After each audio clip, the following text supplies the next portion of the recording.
Guys, welcome back to my channel. ఇప్పుడు వచ్చేసి Gitanjali 2 movie review అనమాట. మన మూవీ రివ్యూలోకి వెళ్ళే ముందుగా మన ఛానల్ ఎవరైతే చూస్తున్నారో వాళ్ళు సబ్స్క్రైబ్ చేసుకొని బెల్ అయితే ఆన్ చేసుకొని ప్లీజ్ సపోర్ట్ చాలా మంది చూస్తున్నారు కానీ సబ్స్క్రైబ్ చేయడం లేదబ్బా. ప్లీజ్ డూ సబ్స్క్రైబ్, అలాగే బెల్ కూడా ఆన్ చేసుకోండి. ఇంకా సబ్స్క్రైబ్ చేసుకుంటారని ఆశిస్తున్నాను. ఇంతవరకు సబ్స్క్రైబ్ చేసుకునే వాళ్ళకి thank you so much and support చేసినందుకు. ఇంకా ఏం మాత్రం ఆలస్యం లేకుండా మన మూవీ రివ్యూకి వెళ్దాం అనమాట. మూవీ ఏంటంటే కదా జస్ట్ రొటీన్ మూవీ అని అయితే చెప్పచ్చు అనమాట. అంటే గీతాంజలి మళ్ళీ వచ్చింది కానీ అంత గ్రేస్ అయితే తేలేదనమాట. అంటే ఇప్పుడు కామెడీ విషయానికి వస్తే ఇస్ నైస్ ఓకే అయితే అనిపించింది అనమాట. అంటే ఓవర్ ఎక్స్పెక్టేషన్స్ పెట్టుకున్నాం కదా, గీతాంజలి మళ్ళీ వచ్చింది 1లో దానికి మించిన కామెడీ ఉంటుందేమో అని ఎక్స్పెక్టేషన్స్ పెట్టుకుని ఉంటాము. నేనైతే పెట్టుకున్నాను ఇంకా మంచిగా కామెడీ ఉంటుంది అయితే. కానీ సునీల్ గారిని పెట్టారు, సత్యాన్ని పెట్టారు, ఇంకా సో మెనీ క్యారెక్టర్స్ని పెట్టారు కామెడియన్స్ని. బట్ అంత కామెడీ సీన్స్ అయితే పండిలేదు. ఒక సత్యతో ఇది నైస్ అయితే అనిపించింది. సునీల్ గారిని ఇంకా వాడుకుంటే ఇంకా బాగుండేమో అని అయితే అనిపించింది అనమాట. ఇంకా యాక్టర్స్ పర్ఫార్మెన్స్కి వస్తే కన్నా ఇంకా అందరు రొటీన్గానే చేశారండి. ఇంకా దయ్యాల క్యారెక్టర్ వేసిన వాళ్ళు అయితే కన్నా చాలా బాగా అయితే చేశారనమాట.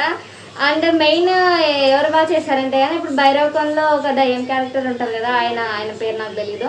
ఆయననే దీంట్లో అందరికి దయాలకి బ్లూ కలర్ వేసేసినారు. అంతా కొంచెం డిఫరెంట్గా అయితే అనిపించింది. ఆయనకి ఇంకా మంచిగా పర్ఫార్మెన్స్ ఇచ్చింటే కన్నా, అంటే ఆయన తగ్గట్టు ఆయనకి స్టోరీ ఇచ్చింటే కదా బాగుండు అని అయితే నాకైతే అనిపించింది అనమాట. కానీ యాక్టింగ్ మాత్రం ఇక నైస్ అయితే అనిపించింది అనమాట. ఇంకా బ్యాక్గ్రౌండ్ మ్యూజిక్ వచ్చేసి ఓకే అయితే అనిపించింది. మన దయ్యం సినిమా అనగానే భయపడే సీన్స్ అలా ఉంటాయి కదా, జస్ట్ నార్మల్గా అయితే ఉందన్నమాట సినిమా అయితే కానీ. సినిమా ఎలా స్టార్ట్ అవుతుంది అంటే కానీ ఒక మహల్కి వెళ్తారనమాట వాళ్ళు.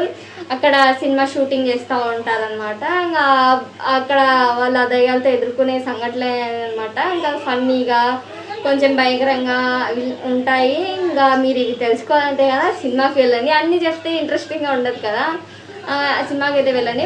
ఇంకా గీతాంజలి గారి పర్ఫార్మెన్స్ అయితే కానీ ఇట్స్ గుడ్ ఓకే అయితే అనిపించింది అనమాట నాకైతే కన్నా. ఇంకా so many characters is a good performance అంటే తీసి పారేయలేము. ఇది ఓకే సినిమా అయితే అని అయితే నాకు అనిపించింది. ఇంకా బీజిఎంకి వస్తే కానీ ఓకే పర్లేదు అయితే అనిపించింది. ఇంకా దయ్యంలో ఫైటింగ్ సీన్స్, కామెడీ సీన్స్, ఇంకా స్టోరీ అయితే నైస్ అయితే అనిపించింది అనమాట నాకైతే కదా. అంటే ఫస్ట్ హాఫ్లో అంత మంచిగా ఉండే అనమాట. ఫస్ట్ హాఫ్ అయితే కన్నా ఫ్లాట్గానే వెళ్తుంది. మళ్ళీ ఏమన్నా సెకండ్ హాఫ్లో ఇలా వెళ్తుంది అనుకుంటే కన్నా అది కూడా సేమ్ ఈక్వల్ ఇలా వెళ్తుంది అనమాట. రొటీన్ స్టోరీ అయితే నాకైతే అనిపించింది అనమాట. గీతాంజలి మళ్ళీ వచ్చిందన్నారు కానీ మళ్ళీ ఏం రాలేదు, జస్ట్ రొటీన్ స్టోరీ అయితే నాకు అనిపించింది. సో మీకు ఎలా అనిపించిందో సినిమా చూసి నాకు ఒక లైక్ ద్వారా తెలుపండి. ఇంకా ఈ రివ్యూ ఇంతటితో అయిపోయింది. మీకు ఈ రివ్యూ నచ్చితే కానీ లైక్ చేయండి, షేర్ చేయండి, అలాగే సబ్స్క్రైబ్ చేసుకోండి అబ్బా ప్లీజ్. ఇంకా నెక్స్ట్ వీడియో అయితే నేను మళ్ళీ కలుసుకుంటాను. ఇంతటితో అందరికీ బాయ్.